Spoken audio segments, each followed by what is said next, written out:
the Presidential Task Force, distinguished ladies and gentlemen, gentlemen of the press, I say a big good afternoon, and I welcome you to the national briefing for today, Friday, 1st of May 2020. I use this medium to extend our felicitations to all Nigerian workers as we celebrate the year 2020 Labor Day. The nation appreciates your tenacity in driving the economy. Together, we can build a more viable country. I also wish to thank our healthcare workers, the media, security agents, and indeed all workers from different sectors that go out into the storm of COVID-19 every day. We say a big thank you. Your contributions have in no small measure yielded the achievements recorded so far. The atmosphere for this year's celebration, more than anything else, forcefully reminds us of the disruption to our hitherto normal way of life and challenges us not only as workers, but also as citizens, and to leave no stone unturned in our efforts to return to a semblance of normalcy. The reality is that our lives and the way we knew it can never be the same again post-COVID-19.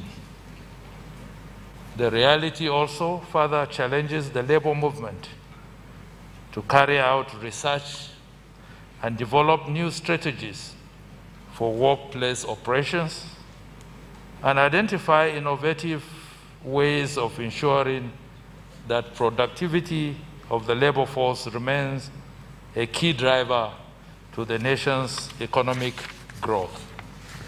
Particularly, the challenges we are currently facing in the health sector on account of COVID-19 should be given the due and adequate attention. This year's labor theme, maintaining safety and security in the workplace, further emphasizes the importance of ensuring that all Nigerian workers are adequately protected to increase their productivity. Similarly, it places on the workers the obligation to take responsibility by adhering to the implementation guidelines that have been developed and circulated, especially in this COVID-19 era. The emphasis on safety has been underscored by the determination of the Presidential Task Force to ensure the provisions of PPEs and related gears for our healthcare workers, security personnel, and other essential workers. Ladies and gentlemen, as we approach the commencement of the new phase of our COVID-19 control measures, I implore all of us to individually and collectively prepare and deploy all the necessary requirements of the recommended non-pharmaceutical interventions. We must also commit to making it a success through compliance. In this regard, I wish to commend the Nigerian Employers Consultative Association, NECA, for developing and circulating an adaptation of the implementation guidelines released by the PTF COVID-19. I also urge all business entities as well as trade associations, especially markets and transport unions, to similarly adapt and widely circulate these guidelines. The Presidential Task Force COVID-19 remains committed to containing the spread of the virus in Nigeria and would always be ready to provide specific and necessary support to any component of our federating units as an objective of the national response. In line with the above, I wish to inform you that our response to the situation in Kano is producing expected outcomes since testing was ramped up. The State Task Force, in collaboration with our teams, have also expanded contact tracing and isolation. A lot of emphasis is being placed on training of different categories of manpower: medical, nursing, cleaners, etc. Building of capacity for coordination, care management, and supply chain. We are also putting together a structure from the Presidential Task Force to provide support on a full-time basis. The United Nations system, coordinated by the World Health Organization, is also putting together a search team and repurposing 3,000 community informants from the primary health care in Kano State to strengthen the coordination of the COVID-19 at state and local government levels. Although the spike in numbers coming out of Kano is a bit worrisome, global trends show that such indicates the discovery of previously undetected cases and creates greater opportunities for detection, isolation, care, and management. As mentioned earlier, the guidelines for phase 1 of the eased lockdown has been released. We urge all states to adopt them and ensure the creation of awareness and compliance. The Presidential Task Force will be meeting with the security agencies this weekend to fashion out modalities for enforcement. Finally, I've been encouraged by the feedback from Nigerians on the need to deepen research into COVID-19 so that a homegrown cure could be found. Part of the mandate of the Presidential Task Force is to build a strong base for research. I therefore urge our scientists and researchers to come up with their findings and follow the validation protocols. The Minister of Health and the DG, Nigerian Center for Disease Control, will now update you on new developments. I want to thank you for your kind attention and wish you a joyous celebration of the Nigerian Labour Day. Thank you. The Secretary to the Government of the Federation, Honorable Ministers, Directors General and Directors, ladies and gentlemen, I join the Secretary to the Government of the Federation in bringing you all special greetings on this special International Workers' Day, which also marks 64 days since the index case of coronavirus appeared in Nigeria and caused the onset of the COVID-19 pandemic in Nigeria, during which much has changed. The daily course of our lives has been disrupted, and the number of persons affected by the disease has continued to rise. Among countries of the world, we have seen horrendous fatalities, livelihoods destroyed, and economies shut down. This virus has affected all of us, from those struggling to survive to those struggling to return home from abroad, and it has even forced changes right at the heart of governments. We have survived many past epidemics, but COVID-19 has been the most difficult and damaging that nations and healthcare systems have faced in recent times. It hasn't been different for Nigeria. With regard to the COVID-19 infection, only 2 states have not yet reported a case at all. 204 cases were reported in the last 24 hours, Kano being 80, Lagos 45, Gombe 12, Sokoto 9, Bauchi 9, Edo 7, Borno 7, Rivers 6, Ogun 6, Federal Capital Territory 4, Akwa Ibom 4, Bayelsa 4, Kaduna 3, Oyo 2, Delta 2, Nasarawa 2, Ondo 1, Kebbi 1. 12 patients were discharged in the past day, 7 in Lagos, 2 in Ogun, 1 in Akwa Ibom, 1 in Edo, and 1 in Sokoto, bringing the total number of those treated and discharged to 319. These numbers speak for themselves because the 204 cases, new cases, are the highest count yet. We now have nearly 1,000 in Lagos and more than about 219 in Kano. We have sadly lost 51 persons, each one painful and difficult to share. On behalf of the government, our prayers go out to their families. We have discharged, as said, 319, a number that we are working to increase daily. So there is hope on coronavirus. We have now activated 18 laboratories nationwide to increase testing capacity and improve case management. Partners and Nigerians, both home and abroad, are volunteering to serve and support our efforts. But the tribute I pay today is to the workers of our healthcare system. Doctors, nurses, lab technicians, scientists, and unsung heroes like cleaners, drivers, clerks, ad hoc staff are the Nigerians in the front line.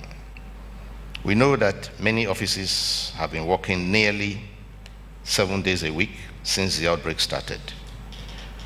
Others, more, have stretched themselves almost to capacity, but are still going strong, showing the Nigerian capacity for resilience and fortitude. I say to you all, Happy Workers' Day, and to their families, thank you.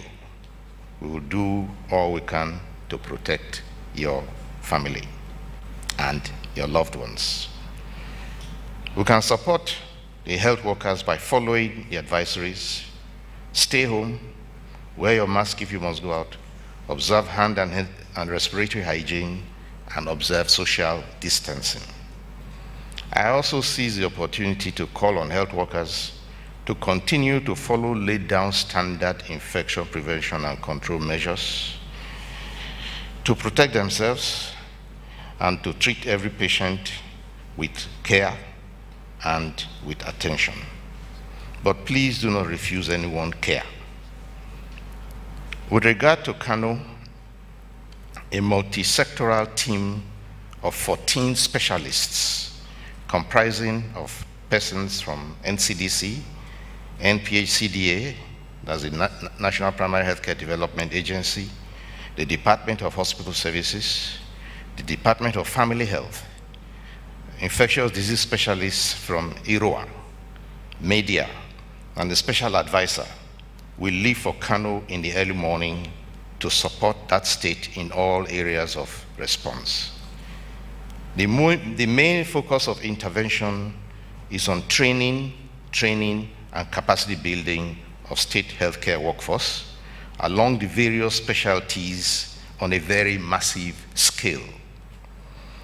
On case management, medical, nursing, and cleaning staff shall be trained or retrained.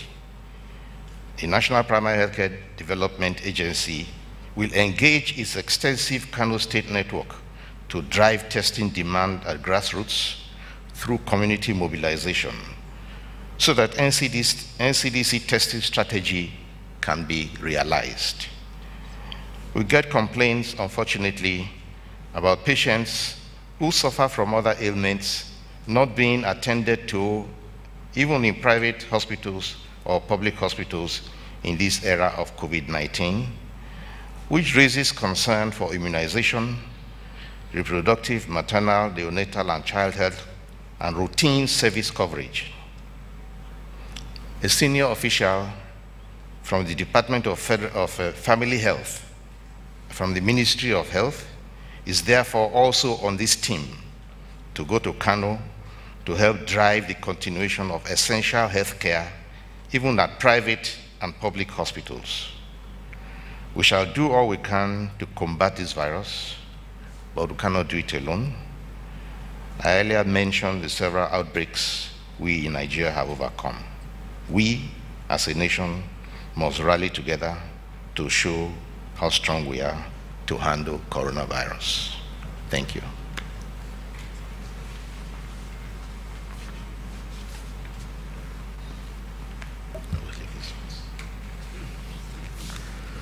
The Chair of the Presidential Task Force, Honorable Ministers for Health, ladies and gentlemen of the press. I'd like to join the Secretary of the Federal Government of Nigeria, the Honorable Minister of Health, to really acknowledge and celebrate Nigerian workers all over the country today. When I came into public service 4 years ago, the narrative about the public sector was very bleak. I was told about the people I was going to work with in very uncomplimentary terms. My experience of Nigerian public sector workers has been the complete opposite. Every single day I go to work, I meet a set of people that are absolutely committed to their tasks, go way above the call of duty, work till 12 p.m. almost every day, Saturdays, Sundays, especially now as we respond to this outbreak. So today I really celebrate all the health workers, in fact all the workers, whether they're in the security services, the public sector, and across the country, working hard to keep us safe. You're the pride of our nation. We need you to keep pushing. Don't give up. And let's keep at this until we get to the end of this outbreak. So I'll keep my comments for today fairly short, just to celebrate the workers of Nigeria, including, of course, gentlemen and ladies of the press gathered here today on Workers' Day, instead of staying at home with your families. We really appreciate all the work that you're doing on behalf of our country. But I also want to acknowledge a lot of people that have supported the response in many ways. This week, students and staff of a school called the Center for Teaching and Learning Academy in Abuja visited our office with eggs, chicken, a few drinks, and said that this is what they had to offer to the people doing the work on behalf of our country. I'd like to say thank you very much.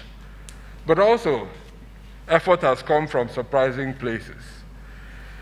The road to the National Reference Center, National Reference Lab in Abuja, a 2-kilometer stretch of road, has been in despair for many years. Over the last 2 weeks, the Ministry of the Federal Capital Territory and the Federal Capital Development Agency, without any nudging, at least none that I know of, has almost completed the rehabilitation of that road, making it safer for workers to go to work every morning and leave the offices at night. My colleagues and staff of the Federal Ministry of Health, National Primary Healthcare Development Agency, National Agency for the Control of AIDS, National Health Insurance Scheme, and all the other parastatals in the health sector that are seconded to NCDC at the moment are scattered around the country responding to this outbreak. I'd like to say thank you very much. Colleagues in the National Petroleum Corporation of Nigeria, NNPC, the Independent Nigerian Electoral Commission, who has offered us their vehicles in many states that are carrying our workers around the country, supporting the response.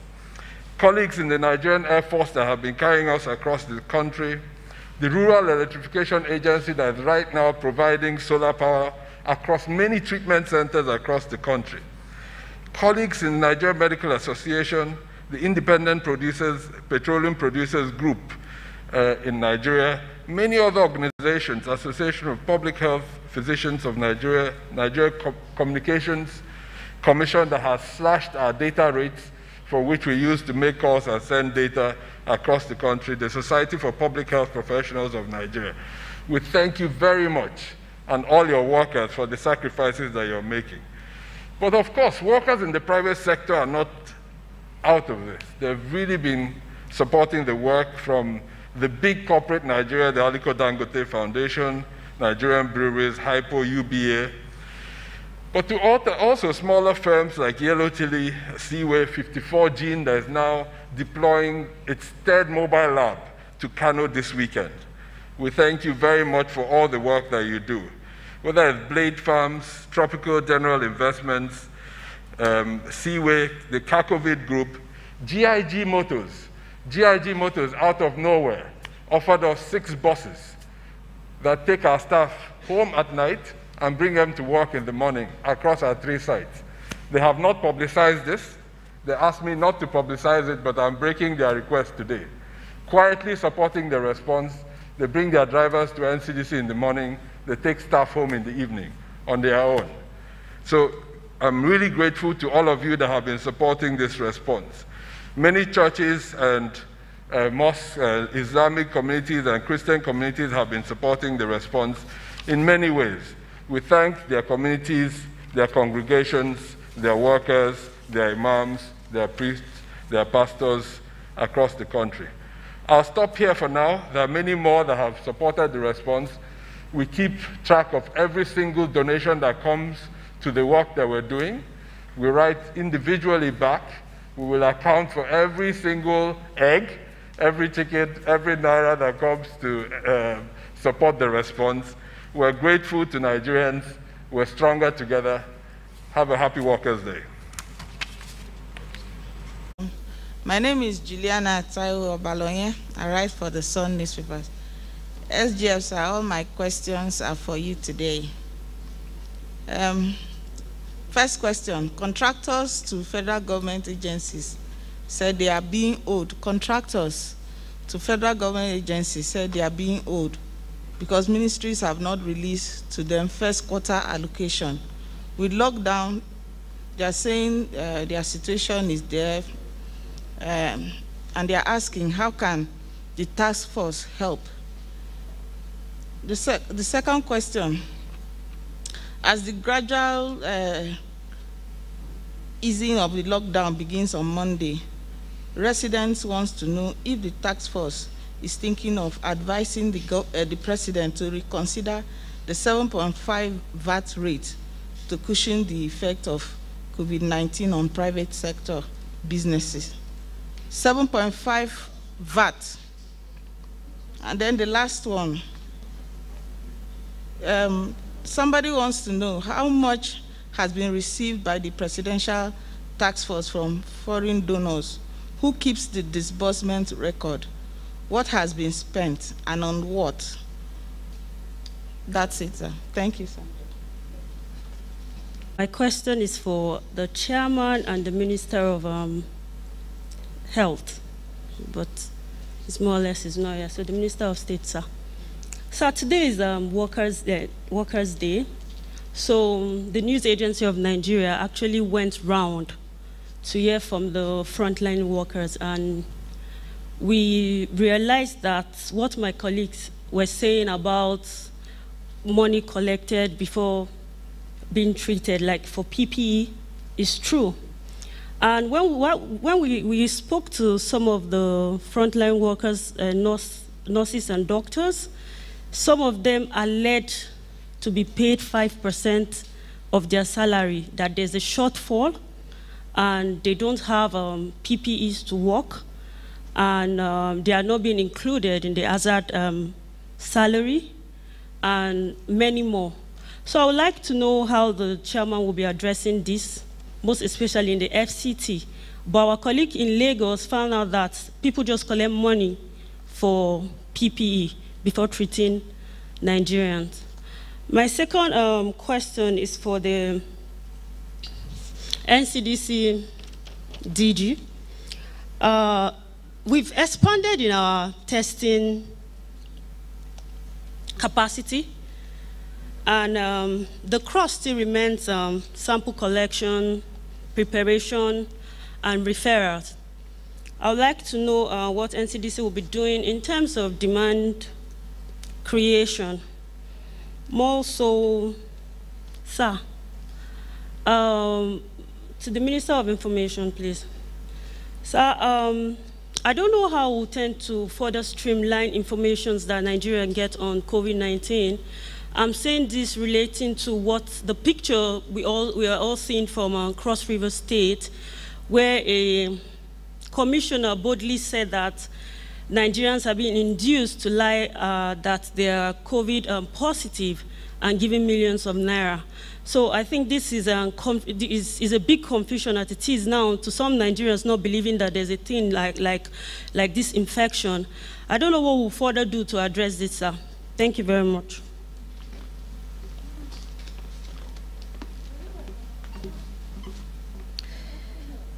Mr. Chairman, members of the PTF, my colleagues, good afternoon. My name is Nancy Oyedia Oram from AIT. Mr. Chairman, this question is for you. Now, according to the National Human Rights Commission, they said they have received about 104 complaints of human rights abuse. This is from across the 24 states of the Federation. And about 90% of these human rights violations are from the Nigerian police force, followed by the Nigerian army, and from correctional center workers. So it brings me to violations of the journalists who are also on the front line in the fight against COVID-19. There was a case here in the FCT, somewhere in Apo, where a journalist was beaten up. He was on his way somewhere, and he saw a joint task force that were enforcing lockdown. This guy was filming these people molesting a tricycle rider around the Apo axis. And some of these people came to the journalist and asked him what exactly he was doing. He identified himself with his ID card, but that was not enough. They handcuffed this guy with another person, first of all, breaching one of the rules of the NCDC of social distancing. This guy was eventually taken to a magistrate court around, and he was given 3 hours of community service and also a fine of 5,000 naira. So it brings me to my question. As a journalist, your ID card, is it not enough for you to carry out your legitimate duties? And apart from that, also, I also want you to plead with the IGP of police to train some of their police officers, especially those of the lower rank. They seem not to understand what the role of the media is at the moment, even before the lockdown and after the lockdown. And secondly, sir, I think the DG will want to attempt this one. For we as a family in Dark Communication and AIT, we have been facing a lot of stigmatization since the confirmation of Raymond Dokpesi Jr., his status to COVID-19. I've seen a lot of people, even in assignment venues, they kind of segregate. So I really don't know what you have to say about that. Maybe you kind of enlighten Nigerians the difference between social distancing and stigmatization. So I want you to elaborate on that. And finally, sir, there seems to be a consensus among some governors to slash the salaries of workers. And looking at the fact that some of them are in the front line of this COVID-19, and some states are also owing salaries. So I want you to react to this also. Thank you.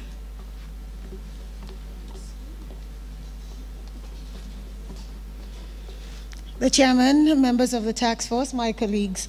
My name is Amaka Ode. I report for Arise News. And my first question actually is for the Minister of Health, but unfortunately he stepped out. But I'll just, send this to the Minister of State for Health. Well, yesterday the Minister of Health told us that he had received an interim report as it concerns the occurrence in Kano State. So I'm sure 24 hours is enough time for you to at least have a bit of information concerning that report that you've seen and studied it. So we want to know really what is happening in Kano, and this death that has been recorded, is it somehow related to COVID-19? Nigerians are really anxious and they want answers, really, because every day we see the numbers keep going up in Kano, so we want to be able to marry the facts together.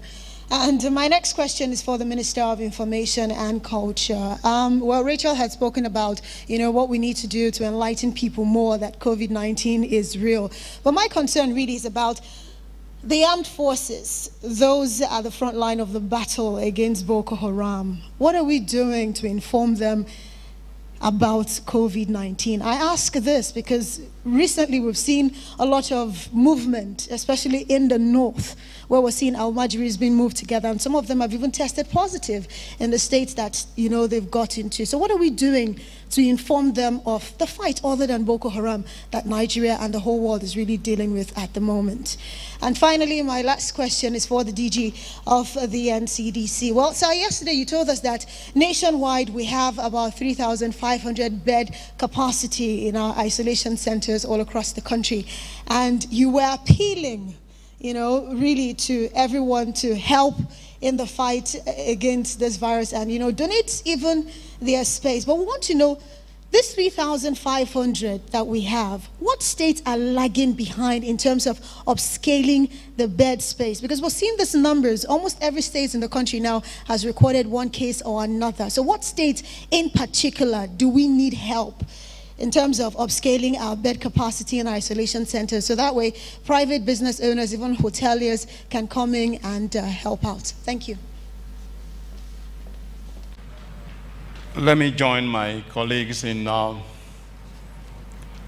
saying congratulations to the Labour,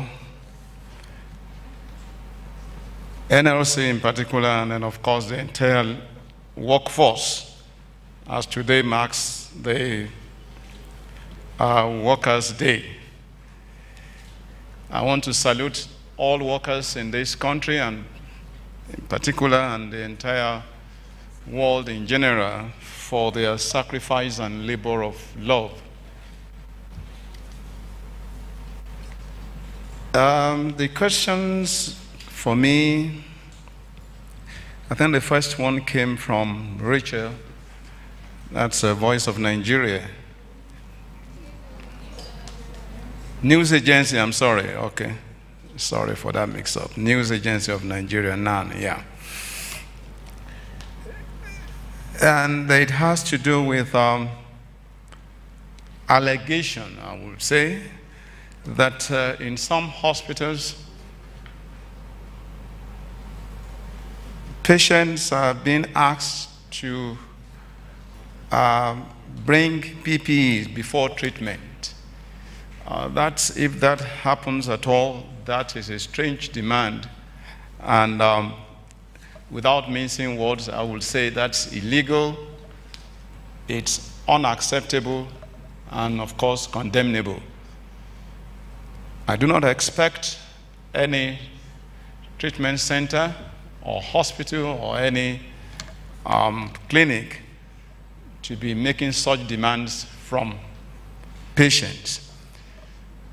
But be that as it may, we will definitely seek additional information in this regard with a view to enabling us do appropriate investigation and, of course, take appropriate remedial actions in this regard. I think it's bad enough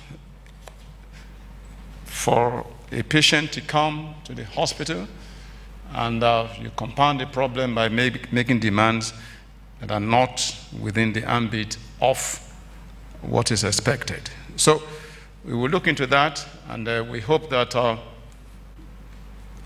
your good selves will also assist us in terms of giving us information, because we need information to work on.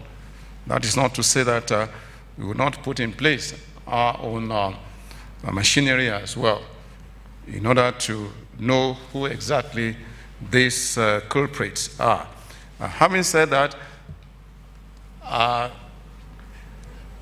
we will also want to know whether this is taking place in tertiary hospitals or the federal government-owned institutions or the state.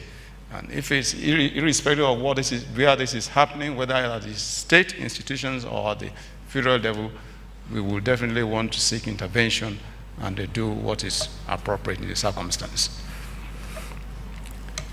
I think the next question is from, I think, Amaka Arise. I hope I got that right this time around. Essentially, you will want to know what the situation is in Kano, having said at this forum, I think a day or two ago, that we have a team in Kano. We did have an interim report in place after the team has been dispatched to Kano.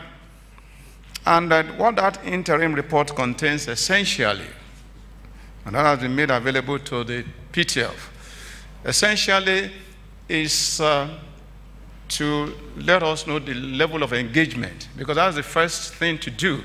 Engagement with the state government in terms of the governor himself, and of course the state team that is in charge of COVID-19 response in the state. That's the first level of engagement. Then engagement with the various segments of the Kano state. You're talking of the faith-based organizations, the civil society groups, community leaders, and every other group that is in Kano, because when we talk about the approach to managing COVID-19, we talk of all of society and all of government approach. So you need everybody to come on board. So this engagement took place already, and that gave opportunity to have information that will be required in order to unravel the totality of what is happening in Kano, even beyond COVID-19, where that is the case. So that's the first thing that has been done. And I can also tell you that in addition to this, as at this point in time, we have assembled appropriate resources. That is, human health resources.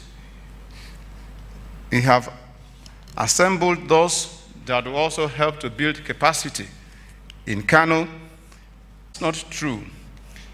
Everyone that is in the system, there are three categories: the category of doctors, dentists, the category of pharmacists, medical laboratory scientists, and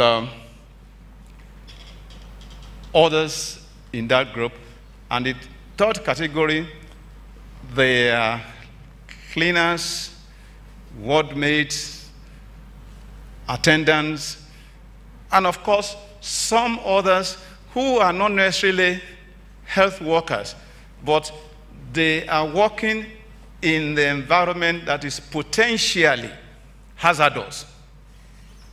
So they have all been captured.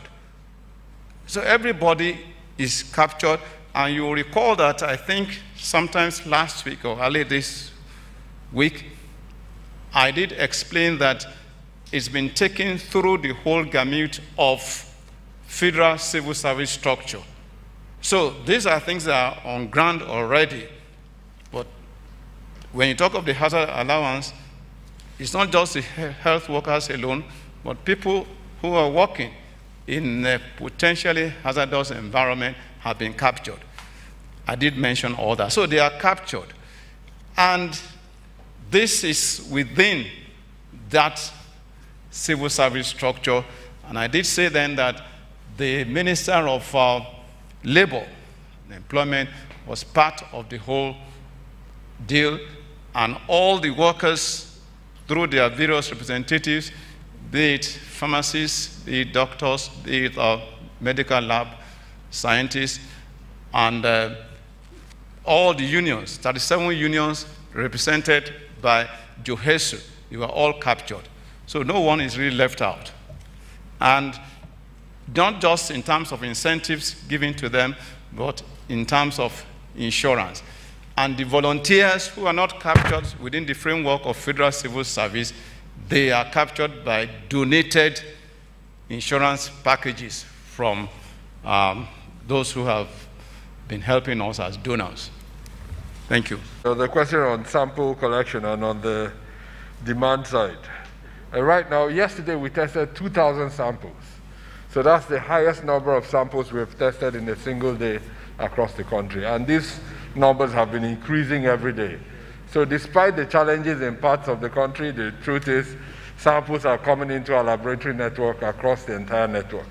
So there's a lot of effort being made by healthcare workers despite some challenges here and there. In terms of, I think there was a good question on stigmatization and the balance between social distancing and stigmatization. We've said this severally in this press conference. It's really unfortunate. Imagine if that's happening in Abuja, what would be happening across the country for homes or communities where individuals have been affected or infected. So we really encourage all Nigerians. You know, we're in the beginning of a journey. And the most likely scenario is that until we have a vaccine, we will have to learn to live with COVID-19 in our country. So if we start stigmatizing each other,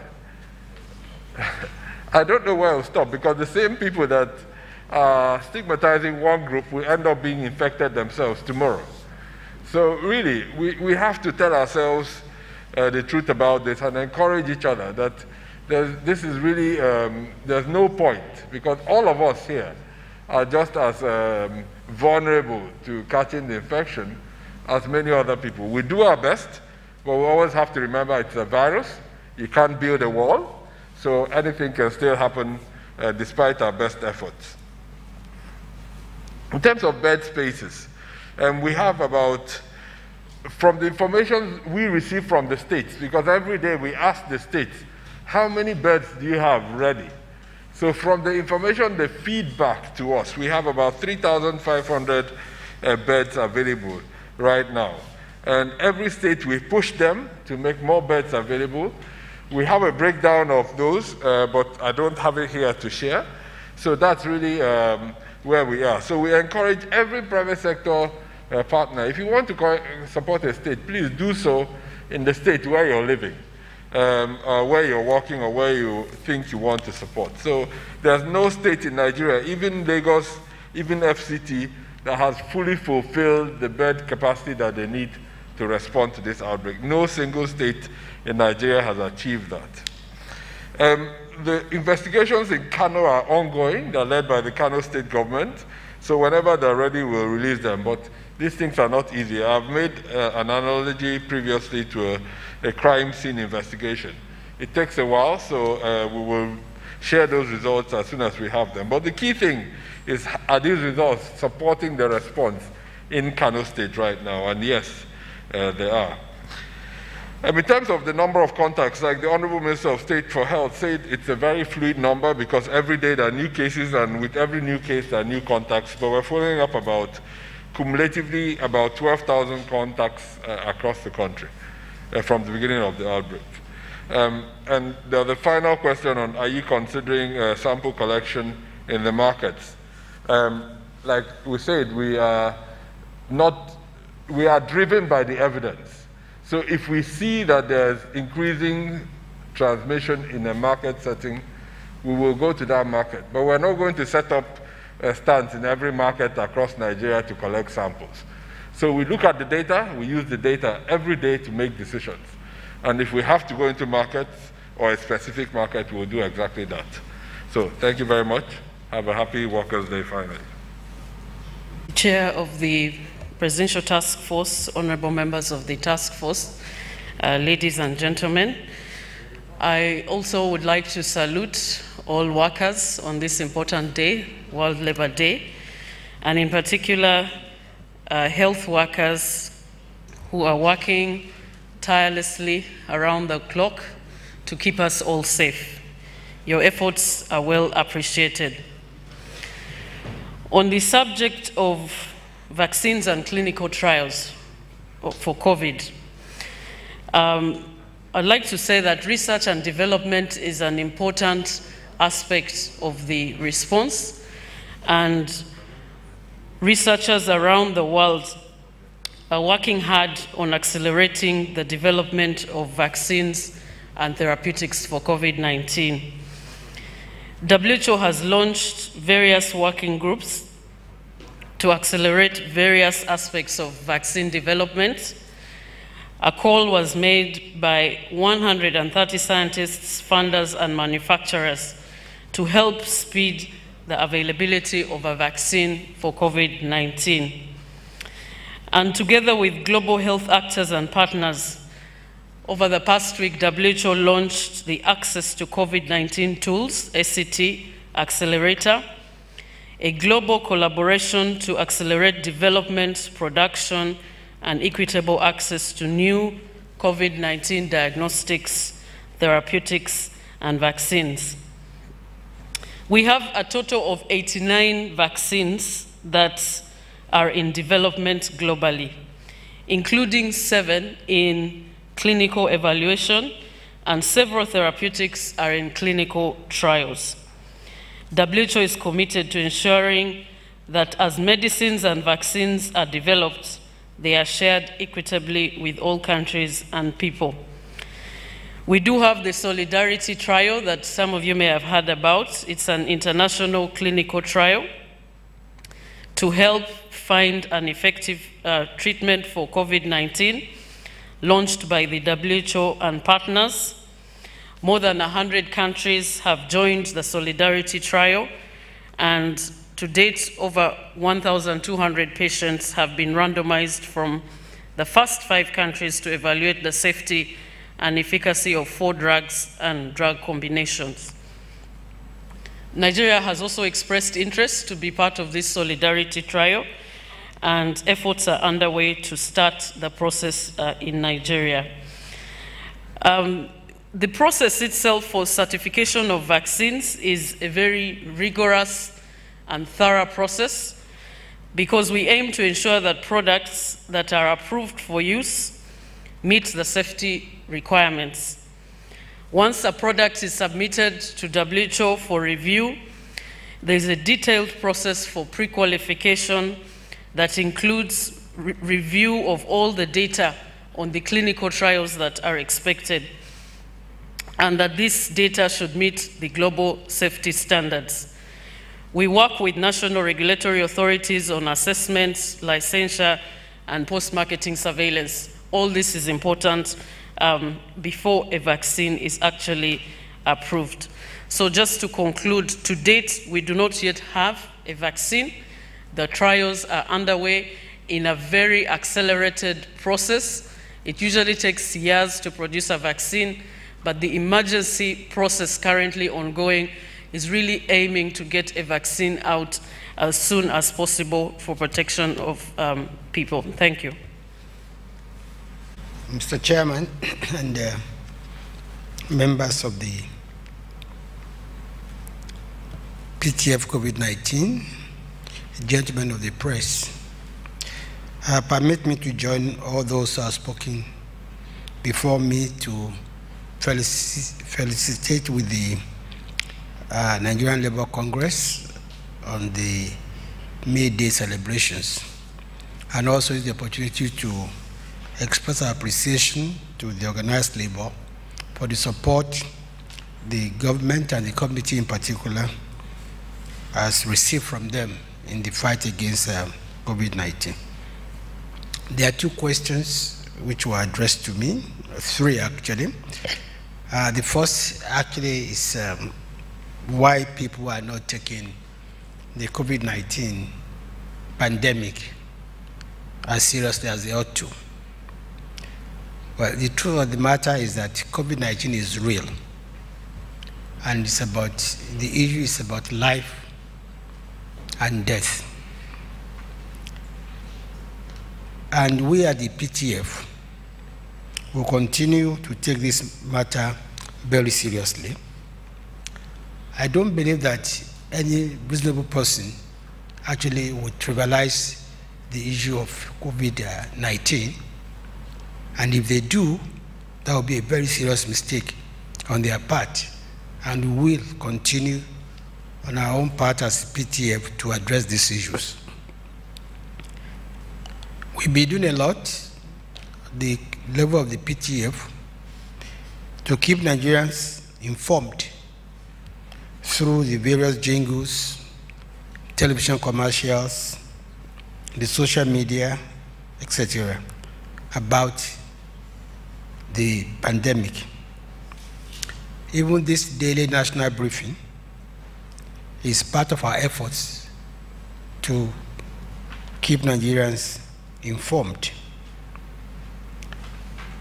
We'll continue to improve on this in the days ahead. We're rolling out new jingles and TVCs on such issues as stigmatization and the need to have personal protective measures, such as, wearing of face masks. But I want to remind you that the NOI poll showed that 99% Nigerians are aware of COVID-19. So the problem is not that of awareness, but perhaps that of mischief on the part of some people, which is quite regrettable.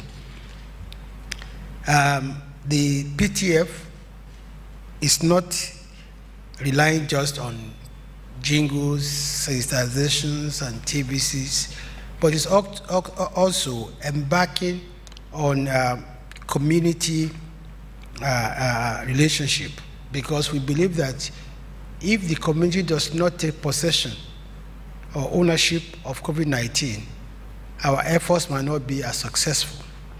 And the PTF devoted quite a substantial part of its meeting today on how to get the community involved. And working with our partners, the NCDC and the Ministry of Health, we have resolved to revive the over 3,000 operatives in Kano State alone, who were used when the fight against polio and to a lesser extent, Lassa fever, became problematic. These are the foot soldiers who work within the community, who the community trusts, and who also ask as scouts for the PTF and the NCDC to identify houses where we need to address the issue of testing. They also work very effectively to help us to trace contacts. These are part of the decisions that were arrived at this morning at the PTF meeting.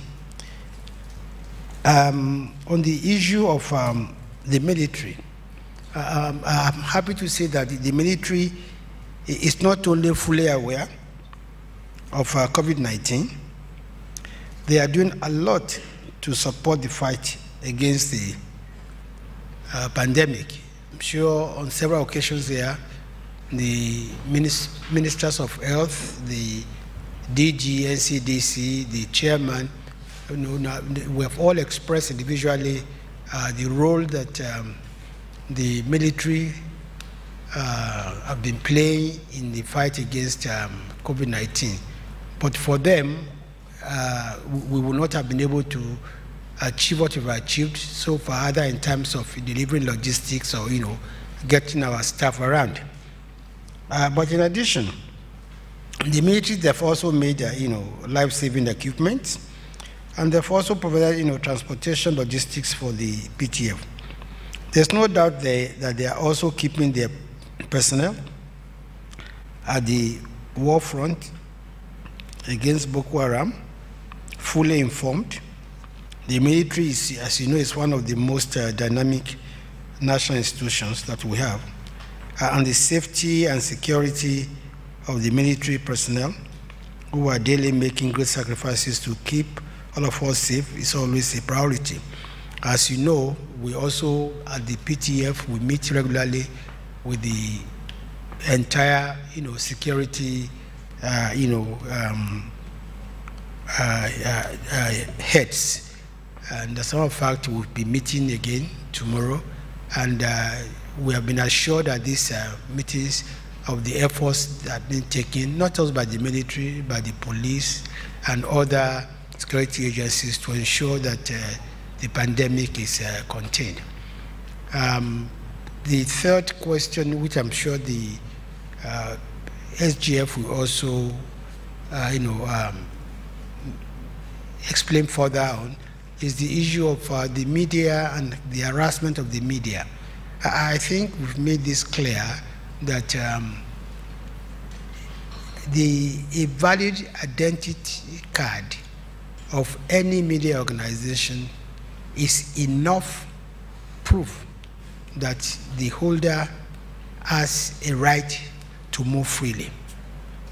If there are cases of excesses from the security agencies, well, I can assure you this matter will be taken up at the highest level. Like I said, we'll be meeting with the security forces tomorrow again, and we are going to escalate this matter. Thank you very much. I know that at the beginning of the year, in the first quarter, the Ministry of Finance released about 280 billion naira to the different ministries and agencies as part of the releases for the first quarter from the 2020 budget.